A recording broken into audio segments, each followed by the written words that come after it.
네, 오늘 예수께서 우리를 부르시다라는 제목으로 하나님의 말씀을 나누도록 하겠습니다. 우리는 이제 예수님을 이제 성경 말씀을 통해서 소개받고 지금 이제 예수님을 믿는데요. 예수님 믿는 것을 가끔 만남이라고도 표현을 합니다. 내가 예수님을 만났다. 그래서 우리 중고등부나 어린이들 캠프 수련회 가게 되면 엄마 아빠, 믿음의 엄마 아빠들이 이런 요구를 하죠. 야, 너네 이번 수련회 때 꼭 예수님 만나고 와라. 그럼 애들이 그게 뭔지, 그게 뭐예요? 예수님 만나는 게 뭐예요? 이런 질문을 하기도 합니다. 그런데 이 만남이라는 거에는 굉장히 소중한 진리가 있어요. 뭐냐면 우리가 이 성경을 볼 때 예수님이 그렇다.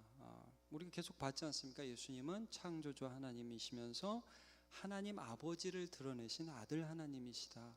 그는 빛이시다.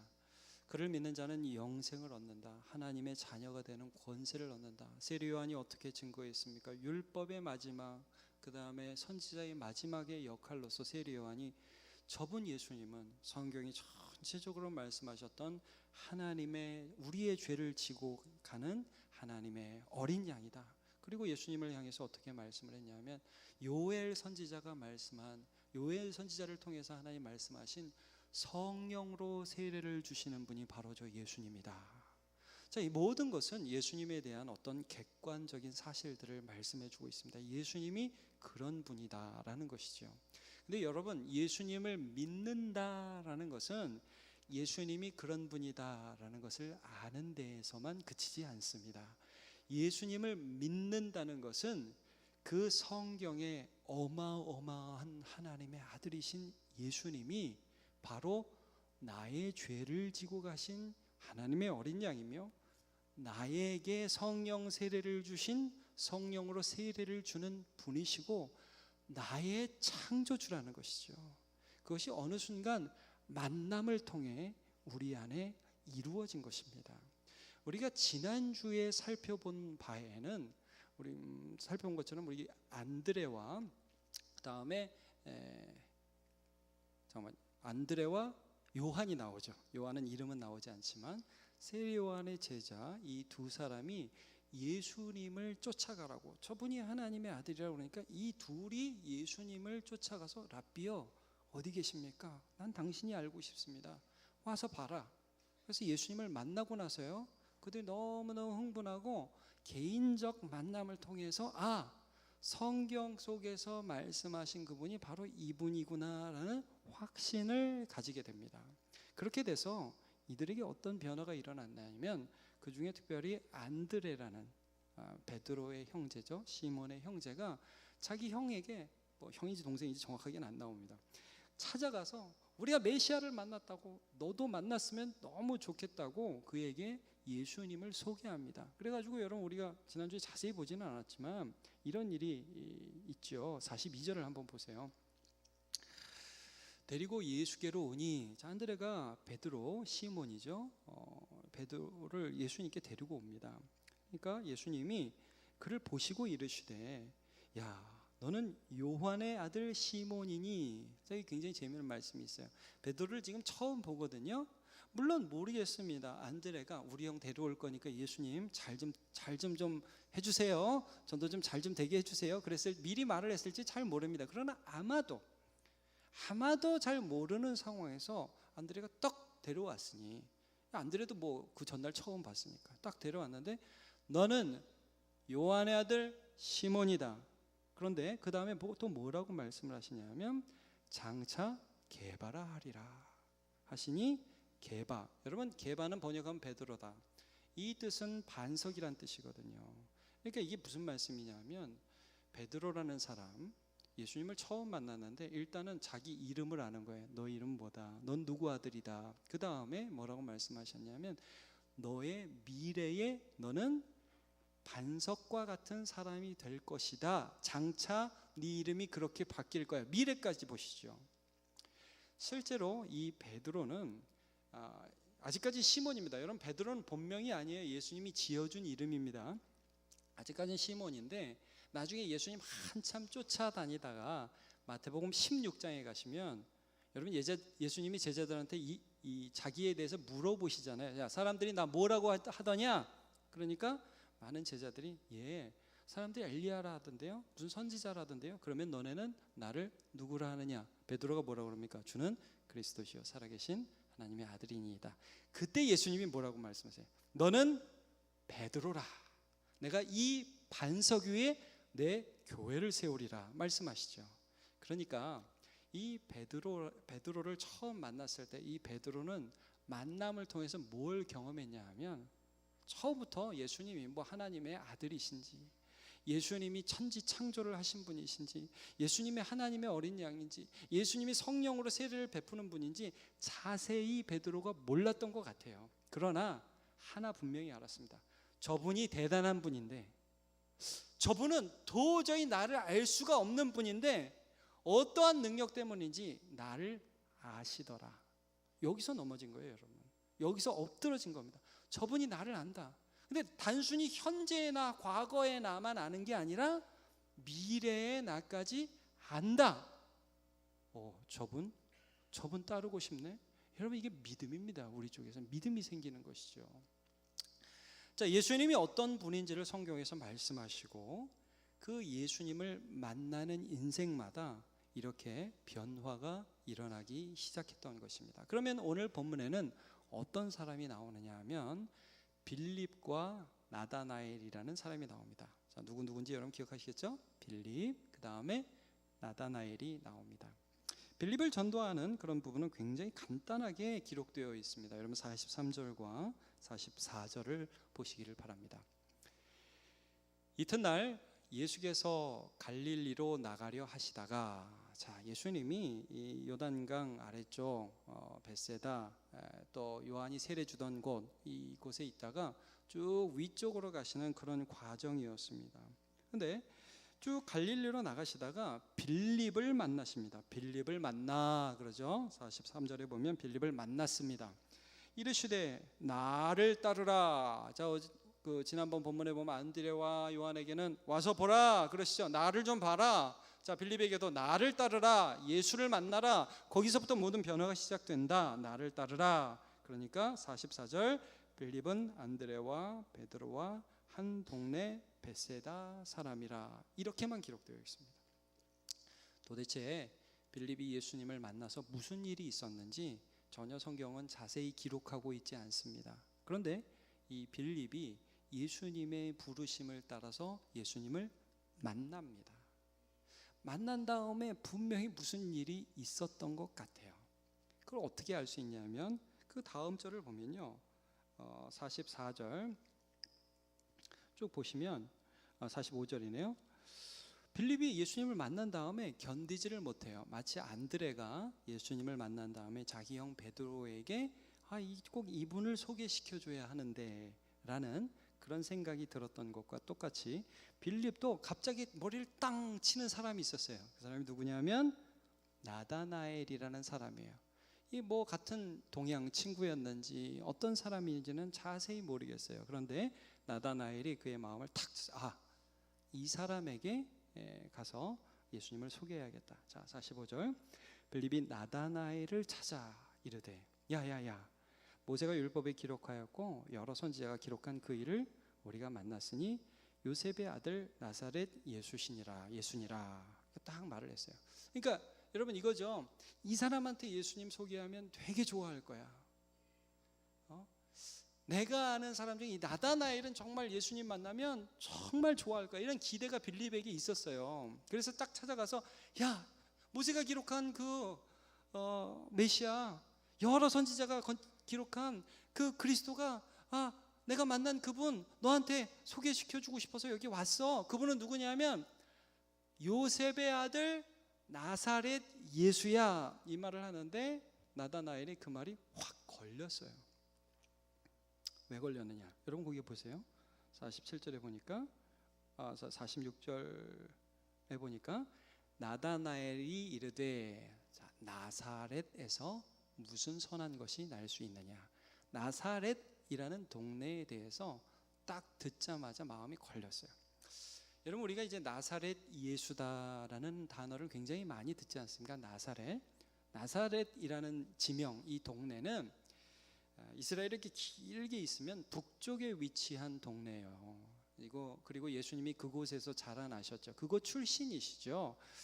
근데 딱 이 말을 듣는데 이 나다나엘의 마음에 거부감이 든 이유는 첫 번째로는 이 나사렛이라는 동네가 북쪽에 있는 그 외국과의 접경 지역으로서 많은 이방인들이 왔다 갔다 하기 때문에 세속화된 지역이었어요. 그러니까 뭐라 그럴까요? 뭐 요즘 무역이 활발한 뭐 접경 지역이라고 할까요? 굳이 뭐 북한에 비유한다면 여러분 두만강, 압록강 이런 곳에는 중국과의 교류가 이렇게 있잖아요. 그러니까 사람들이 뇌물도 주고받고 막 그런 일들이 더 많이 잦잖아요. 그러니까 이 당시 사람이 나사렛 그러면 첫 번째 이 촌구성, 두 번째는 부패한 세속적인 곳, 저기 이방 민족이 늘 침입해서 전쟁도 많이 겪고 어려움도 겪고 그 다음에 사람들이 외국과 무역하면서 그 외국의 그런 세속적인 것들을 다 받아들인 그런 지역, 이런 편견들이 좀 있었어요. 그리고 또 무엇보다 나다나엘은요 이걸 알았겠죠. 여러분 나중에 요한복음 9장에도 보면 바리새인들이 예수님이 나사렛 출신이라는 거 가지고 굉장히 시비 걸거든요. 여러분 미가서에 보면 이런 말씀이 있어요. 베들레헴 에브라다야, 너는 유다 족속 중에서 가장 작을지라도 너를 다스리는 자가 내게서 나올 것이다. 여러분 예수님이 어디서 태어나시냐 하면 베들레헴에서 태어나시죠. 베들레헴은 굉장히 남쪽에 있는 지역입니다. 그러니까 이 사람들은 항상 메시아가 오면 남쪽 베들레헴에서 오실 것이라는 생각이 있었어요. 근데 예수님 북쪽 나사렛 출신이라고 하니까 뭐 굳이 나는 사실 그게 아니라 그때 호족 조사가 있어서 베들레헴으로 갔다가 거기서 구유에서 태어났단다, 난 베들레헴 출신이야, 이런 설명을 할 수가 없잖아요 지금. 그러니까 이 나사렛 출신이라는 것을 딱 듣고 나서 나다나엘의 마음이 걸림이 되었습니다. 이 예수님 이게 믿을 뿐이 못 되네. 딱 마음에 걸린 거죠. 자, 근데 예수님을 딱 그럼에도 불구하고 만나서 이 걸림이 해결이 되는 과정이 쭉 나오게 됩니다. 자, 예수님이 어떻게 하시죠? 47절. 그래서 자꾸 빌립이 가자고 그러니까 갔어요. 예수께서 나다나엘이 자기에게 오는 것을 보시고 그를 가리켜 이르시되 보라, 이는 참으로 이스라엘 사람이라. 아니 지금 나사렛에서 뭔 선한 게 나겠어? 뭐 괜찮은 게 있겠어? 그런데 예수님은 이상하게 나다나엘을 보면서 아니야, 그 사람 괜찮은 사람, 너 괜찮은 사람이야. 어떻게 보면 이 사람이 나를 아는 거야? 이런 생각이 들 수도 있겠죠. 그 속에 간사한 것이 없도다. 그러니까 여러분 이게 사람이 모르는 사람이 딱 저를 보고 당신 참 좋은 사람이에요, 당신은 간사한 것이 없어요, 첫 마디 딱 이렇게 하면 기분은 좋겠죠. 예전에 왜 그런 거 많이 있지 않았습니까? 한국에도 길을 가다 보면 얼굴을 빤히 쳐다보다가 심상치 않은 분이시네요. 여러분 그런 거 못 당해보지 않으셨습니까? 그리고 같이 좀 가다가 도를 하십니까? 뭐 이런 거 많이 했죠. 근데 여러분 지금 예수님이 이렇게 나다나엘에게 사기치는 것입니까? 너는 간사한 게 없다, 참으로 너는 이스라엘 사람이다. 근데 여러분 굉장히 나다나엘도 이상했던 것 같아요. 예수님이 이렇게 저 아세요? 이렇게 질문했어요. 그 다음 절을 한번 보고 저 아세요? 이렇게 질문했어요. 48절에 나다나엘이 이래 어떻게 나를 아시나이까? 예수님이 또 이게 무슨 대답인지 하여튼 이런 대답을 하셨어요. 이르시되 빌립이 너를 부르기 전에, 좀 전에 빌립이 야 가자 그러니까 나사렛에서 뭔 선한 게 있어 이런 말을 하기 전에 너가 나에게 어떤 거부감을 가지고 저분은 뭐 나사렛에서 태어났으면 아무것도 아니야 라는 편견과 선입견을 가지기 전에 네가 무화과 나무에서 뭘 하고 있었는데 내가 너를 봤지롱, 이렇게 말씀하시는 거예요. 그러니까 갑자기 그 말을 듣는데 이건 뭐 예수님과 나다나엘 둘만 아는 일이니까, 여러분 이거 지난 여름에 네가 한 일을 내가 알고 있어 뭐 이런 거 아니에요 거의? 그러니까 나다나엘이 그 말을 듣더니 갑자기 벙쪄가지고 정말 놀라운 고백을 해요. 여러분 49절을 한번 같이 읽어볼게요. 시작. 나다나엘이 대답하되 라비여 당신은 하나님의 아들이시요 당신은 이스라엘의 임금이로소이다. 여러분, 이 고백은요, 사실은 베드로가, 우리가 설교 초반에도 살펴봤지만 베드로가 예수님에 대해서 고백한 마태복음 16장의 고백과 똑같습니다. 예수님이 사람들이 나를 뭐라고 하느냐 그러니까 베드로가 뭐라고 그랬어요? 주는 그리스도시요 살아계신 하나님의 아들이십니다. 여러분, 그리스도가 뭡니까? 기름 부어 세운 하나님의 메시아라는 뜻이죠. 기름 부어 세운 하나님의 메시아가 뭐뭐 있습니까? 왕, 선지자, 제사장. 왕이라는 거예요. 우리가 기다리는 메시아라는 뜻이에요. 그러니까 당신은 하나님의 아들이시며 당신은 그리스도십니다. 이걸 이렇게 고백하고 있는 거예요. 이상하잖아요. 갑자기 나사렛에서 뭐 선한 게 나겠어? 그 동네 안 돼. 베들레헴이야, 베들레헴. 이렇게 왔는데 너 진짜 이스라엘 사람이다. 너 속엔 간사한 게 없다. 저를 어떻게 아세요? 네가 빌립이 부르기 전에 그때 있었던 일을 내가 무화과 나무 아래에서 있었던 일을 내가 봤어. 그러니까 확 넘어간 거예요. 여러분, 도대체 무화과 나무 아래에서 뭐 했을까요? 정확히는 알 수 없죠. 빌립이 나다나엘이 뭐 했는지. 그러나 여러분, 이 나다나엘이 이 성경에 자세히는 안 나와요. 나다나엘이라는 이름이 또 나오지 않아요. 여러분, 성경에 많은 학자들이 이 나다나엘이 12제자 중에 한 명인 바돌로메였을 거라고 추측을 해요. 근데 그것도 확실하지는 않아요. 이 나다나엘은 성경에 굉장히 관심과 조예가 있었던 것으로 보이고, 무엇보다 분명한 건 여기서 당신은 그리스도십니다. 당신은 왕, 이스라엘의 왕이십니다. 당신은 하나님의 아들이십니다. 이 대답이 나온 거는요, 여러분, 갑자기 몰랐는데 확 깨달은 게 아니라, 여러분, 여기서 뭘 알 수 있어요? 이 사람이 계속해서 기다리고 있었다는 것은 알 수 있는 거예요.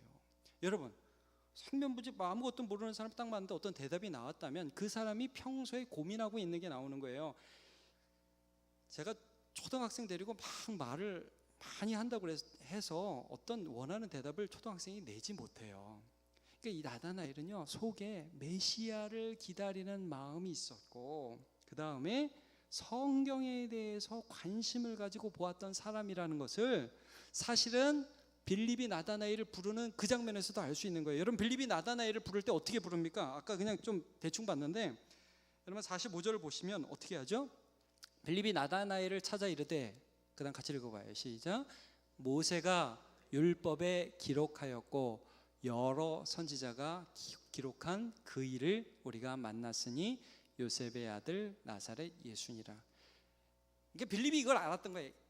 여러분, 그 전에 베드로를 안드레가 부를 때는 그냥 심플해요. 우리가 메시아를 만났다, 그렇게 합니다. 베드로는 복잡하게 부르지 않아요. 근데 여러분, 이 빌립이 나다나엘을 부를 때는 나다나엘은 이런 인간이라는 걸 아는 거지. 이 사람은 생각이 많은 사람이고, 이 사람은 성경을 연구하는 사람이고, 이 사람 메시아에 대해서 관심이 굉장히 많은 사람이에요. 그래서 찾아가서 얘기할 때도, 야, 너 알잖아, 구약 성경에 그렇게 하나님께서 말씀하신 하나님의 어린 양, 우리를 구원해 주실 분, 우리를 이 속박에서 구속해 주실 그분을 성경이 기록하잖아. 모세가 기록했고 여러 선지자가 기록했잖아. 내가 그분을 만났어. 나다나엘 어떤 사람이에요? 관심이 있는 사람, 관심 있는 사람. 거기에 대해서 항상 아픔이 있고, 하나님이 메시아를 보낸다고 했는데 도대체 그분이 언제 어떻게 우리 가운데 오실지에 대해서 아픔과 동시에 소망이 있던 사람이에요. 그런 사람이었다는 걸 알 수가 있어요. 그래서 예수님을 딱 만나러 가자고 그럴 때 왜 나사렛에서 뭔 선한 게 나겠어 탁 거부한 것도 사실 여러분 이런 거예요. 너무 바라는데 자기 생각의 틀에 안 맞거든요. 그러니까 탁 내어 밀친 거죠. 그런데 예수님을 만나서 딱 두세 마디 했거든요. 나 어떻게 하세요? 딱 보시는 거예요. 예수님과 나다나엘 사이. 너 메시아 기다리잖아. 너 그리스도 기다리잖아. 넌 그것 때문에 아픔이 있었잖아. 그러니까 아마도 무화과 나무 아래서 나다나엘이 여러분 이런 거 하지 않았겠어요? 하나님, 왜 우리 민족을 이렇게 아프게 놔두십니까? 하나님 정말 살아계십니까? 하나님 내 옆에 있기는 있으신 거예요? 거기서 아마 이런 기도하지 않았겠어요? 하나님 계시다면 저 좀 만나주세요. 하나님, 그런 분이 정말 오실 거라면 나에게 어떤 힌트라도 좀 주시지 않겠어요? 간절함이 있어요. 근데 띠에 와서 지 친구 빌립이라는 인간이 하는 얘기가, 야, 나사렛 예수를 만났다니까. 아이고 하나님, 나사렛은 아닙니다 이러면서 부정적인 말을 했는데, 실제로 가서 딱 보니까 그분이 나를 아셔요. 여러분, 나를 알아. 베드로를 아신 예수님이 나타나요. 그리고 무엇까지 하냐면 내 고민과 내가 무엇 때문에 아파하는 것까지 아신다는 것을 그의 눈빛과 그의 말씀을 통해서 다 느끼게 되니까 거기서 나다나엘이 엎드러진 거예요. 여러분, 재밌는 말씀 하나 드릴게요. 예수는 박사도 믿을 수 있고요, 동네 할머니도 믿을 수 있습니다. 왜냐하면 예수님이 우리의 지식을 토대로 해서 우리를 만나주시는 분이 아니라 그의 만남을 통해서 예수를 알아가게 되기 때문입니다. 나다나엘이 이런 고통과 아픔과 소망이 있다는 것을 예수님이 아셨어요. 달리 말하면 이런 것입니다. 여러분, 우리 예수 믿죠? 근데 어느 순간인가 이게 예배당에 나와요. 그리고 예배를 해요. 근데 이 성경 속에 예수님이 우리 안에 이런 마음을 주시는 거예요. 야, 누구누구야, 네가 지난주에 있었던 그 모든 일들, 너는 내가 너를 모른다고 생각하고 지냈을지 모르지만 나는 너와 늘 함께 있었다. 네 아픔과 네 생각과 네 소망을 내가 알고 있다. 여러분, 예배 가운데 그런 일들이 일어나는 것입니다. 그리고요, 가정에서, 집에서 그냥 조용히 무릎 꿇고 있는 어느 순간인가 나다나엘이 예수님을 만났을 때와 비슷한 일들이 우리 가운데 일어나는 거예요. 예수님이 내가 너를 안다고 말씀해 주시고 네 눈물과 네 소망과 네 고통이 무엇인지를 안다고 말씀해 주시고, 그것뿐만 아니라 나는 너의 과거와 너의 현재뿐만 아니라 너의 미래까지도 알고 있다는 말씀을 해 주실 때에 우리는 예수 그리스도에 대한 믿음으로 그를 만나는 사건을 경험하게 되는 것입니다. 여러분, 오늘 보면 참 재미있어요. 마지막 절이 그냥 끝나지 않아요. 내가 무화과 나무 아래 있는 너를 만났다, 너를 알았다, 여기서 끝나지 않아요. 여러분, 50절 51절 두 절을 봅시다. 예수께서 대답하여 이르시되 내가 너를 무화과 나무 아래서 보았다 함으로 믿느냐? 이보다 더 큰 일을 보리라. 그리고 예수님은 어떤 말씀하십니까? 51절 같이 읽어보죠. 시작. 또 이르시되 진실로 진실로 너에게 이르노니 하늘이 열리고 하나님의 사자들이 인자 위에 오르락 내리락 하는 것을 보리라 하시니라. 아멘. 나다나엘과 그리고 나다나엘뿐만 아니라 그 옆에 있는 예수를 따르기 시작한 안드레와 요한에게도 같이 말씀하신 것 같습니다. 야, 하늘이 열리고 하나님의 사자들이 인자 위에 오르락 내리락 하는 것을 너네가 보게 될 것이다. 오르락 내리락 하는 것을 보게 될 것이다. 여러분, 뭐가 생각나십니까? 오르락 내리락. 성경을 좀 이제 읽어 보신 분들은 이게 야곱이 꾼 꿈을 인용하신 것이라는 것을 여러분 금방 눈치채실 수 있습니다. 창세기 28장에 보면 야곱이 꿈을 꿉니다. 그 전에 어떤 일이 있었는지 잠깐 좀 제가 설명을 할게요. 여러분, 야곱은 아브라함의 손자입니다. 그죠? 이삭의 쌍둥이 에서와 야곱이 있었어요. 근데 이 야곱이라는 사람은 그 거짓말을 잘 했던 것으로 기록돼요. 첫 번째는 아빠의 하나님으로부터 오는 복을, 장자의 권한을 형이 받기보다 자기가 너무 받기를 원해가지고 형이 너무너무 배고플 때 팥죽 한 그릇을 줌으로 장자의 권한을 사게 되죠. 이게 일종의 사기입니다. 사기. 너무 싼 값에 너무 비싼 걸 샀잖아요. 사기죠. 그 다음에 아버지가 돌아가실 때쯤 이제 하나님의 복을 비는 축복을 하는 그런 일이 있었는데 형에게 야, 사냥해서 고기 가져와. 그럼 내가 고기 먹고 기쁘게 너를 축복하고 죽을라 한다. 그러니까 그 말을 엄마가 듣고 야 야곱 네가 가서 대신 축복받아라. 그러니까 어떻게 해요? 형이 척하고 동물의 가죽을 팔에다 붙이고, 형이 털이 많으니까 형인 척하기 위해서. 그 다음에 최대한 형이 제가 애써입니다, 복 주세요, 뭐 이런 식으로 나갔겠죠. 그래가지고 복을 받습니다. 축복을 받습니다. 근데 결과적으로 어떻게 됐냐면 형이 이놈의 자식이 저번에도 그러더니 이번에 또 나를 속이고 아버지께 복을 받으려고 그래? 그래서 죽이려고 그러죠. 자, 여러분, 야곱이 하나님을 믿었을까요? 못 믿었을까요? 못 믿은 겁니다. 한편으로는 여러분 하나님을 기대하는 마음이 있었지만, 지금 내 옆에 하나님이 계시다, 하나님이 나와 함께 계신다, 하나님과의 만남이 야곱과 함께 있었다는 것을 야곱이 알았을까요? 몰랐을까요? 모르니까 그런 짓을 하는 거죠. 여러분, 너무너무 받고 싶은데, 너무너무 갖고 싶은데 우리 아버지의 하나님, 우리 할아버지의 하나님, 그 하나님이 내 하나님이 되었으면 좋겠는데 자신이 없으니까 내가 어떻게라도 그 복을 끌어당기려고 거짓말이라도 치는 거 아닙니까? 그게 야곱이었습니다. 근데 결론적으로 그렇게 하니까 잘 되더라?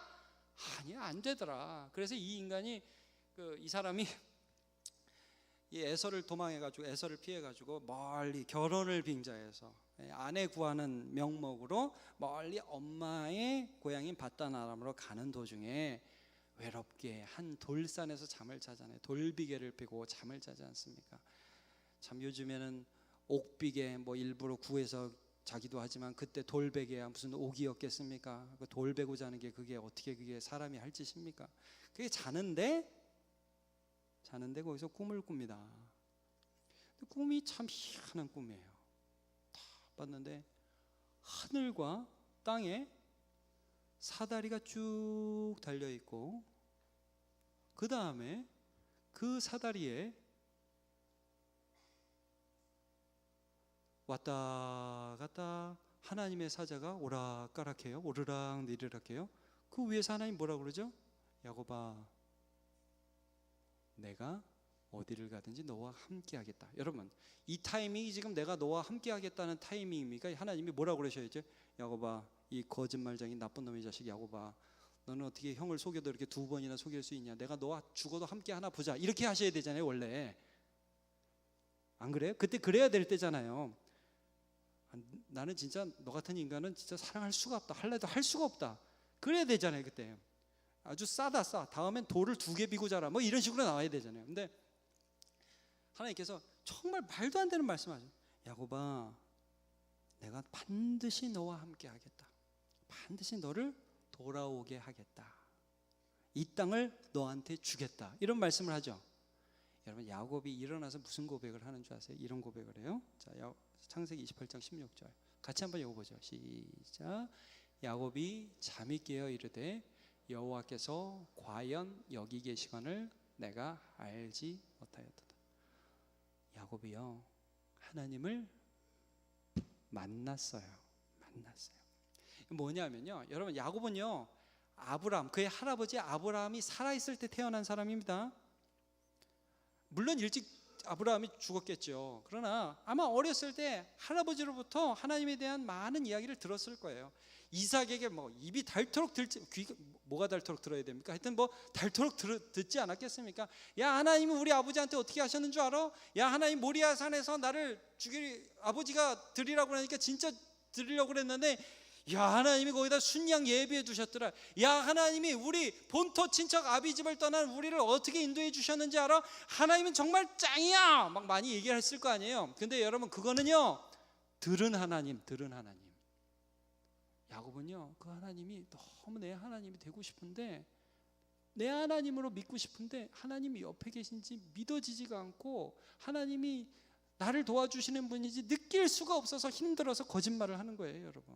여러분, 나다나엘 보세요. 하나님이 우리와 함께 하시는 메시아를 주신다고 그러는데 마음에 고민이 되고, 아니 근데 우리의 상황은 너무 힘들고 너무 어려우니까 하나님 어떻게 좀 나 좀 해주세요, 우리 나라를 좀 어떻게 해주세요, 메시아를 보내주세요 라는 마음의 아픔과 고통을 무화과 나무 아래서 가지고 있었단 말이에요. 그의 마음에 어떤 생각이 있었느냐 하면, 하나님 정말 살아계세요?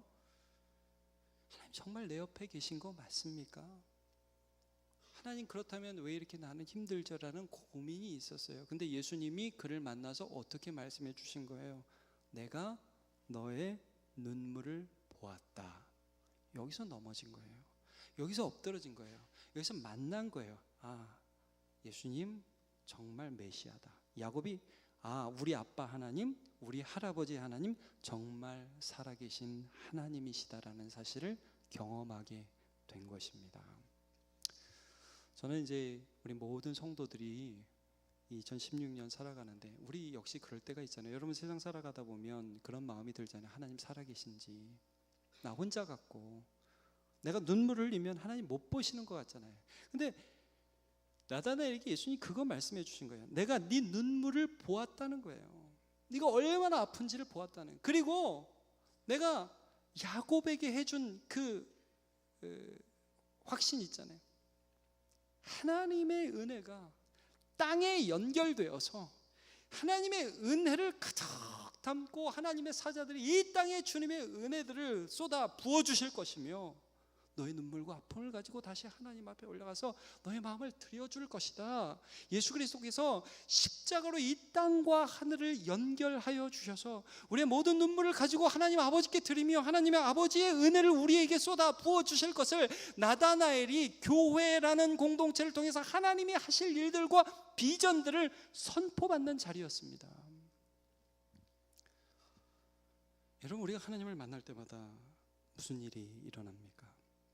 예수님을 만날 때마다 무슨 일이 일어납니까? 내 이름을 아신다는 그분, 내 눈물을 아신다는 그분, 내 미래를 아시는 그분을 만나게 되는 것입니다. 이사야 40장 27절 제가 읽겠습니다. 야곱아, 어찌하여 내가 말하며 이스라엘아, 내가 이르기를 내 길은 여호와께 숨겨졌으며 내 송사는 내 하나님에게서 벗어난다 하느냐. 잠깐만요. 이게 우리 질문이죠. 야곱아, 이스라엘아, 똑같은 말입니다. 여러분, 야곱의 이름이 이스라엘이에요. 야곱은 속이는 자였지만 하나님께 은혜를 받은 자, 하나님과 사람을 이긴 자는 이스라엘이에요. 분이엘이라는 것을 하나님과 씨름했어요. 야곱이 하나님을 이기기는 뭘 이겨요? 이렇게 쳐가지고 뼈가 부러져서 질질 끌려다니면서 하나님 저에게 은혜 주세요 하니까 너에게 은혜를 준다, 내가 너에게 저 준다 한 게 이스라엘 아닙니까? 근데 너는 왜 여호와께 나는 숨겨졌다, 하나님이 세상 사람 다 봐도 나는 못 본다 이렇게 생각하니, 내 송사, 내 눈물, 내 소망은 하나님께 벗어났다고 그렇게 얘기를 하니 아니야. 28절, 너는 알지 못하였느냐, 듣지 못하였느냐, 영원하신 하나님 여호와 땅끝까지 창조하신 이는 피곤하지 않으시며 곤비하지 아니하시며 명철이 한이 없으시며 피곤한 자에게는 능력을 주시며 무능한 자에게는 힘을 더하시나니 소년이라도 피곤하며 곤비하며 장정이라도 넘어지며 쓰러지되 그 소년과 장정이 바로 저와 여러분입니다. 여러분, 피곤한 자에게는 능력을 주시며 무능한 자에게는 힘을 더하시나니 소년이라도 피곤하며 곤비하며 장정이라도 넘어지며 쓰러지되 30절 같이요. 시작. 오직 여호와를 앙망하는 자는 새 힘을 얻으리니 독수리가 날개치며 올라감 같을 것이요 다른 박질하여도 곤비하지 아니하겠고 걸어가도 피곤하지 아니하리로다. 아멘. 오늘 말씀에서 이 빌립이 나다나엘을 전도하는 이 장면을 통해서 예수님을 만나는 사건이 무엇인지를 보여주고 계십니다. 나다나엘은 하나님에 대해 서운한 마음을 가졌죠. 정말 그리스도가 계신지에 대한 의문을 가지고 그러나 간절한 소망을 아뢰고 눈물을 흘렸던 사람입니다. 근데 예수님을 만나서 무엇을 알았느냐 하면 첫 번째로는 네 선한 마음, 너의 고통, 그러니까 내가 너를 안다라는 것을 먼저 이 만남을 통해서 경험했고, 두 번째는 예수님이 내가 아파하던 그 눈물을 다 보셨고 소망을 다 보셨다는 것과 그 다음에 예수님께서 그 소망을 우리 미래적으로 이루어 주실 그 예수님을 만난 것입니다. 오늘도 예배하러 오신, 예배하는 저와 여러분 삶에 예수님을 만나는 만남의 사건들이 날마다 있으시기를 주님의 이름으로 축복합니다.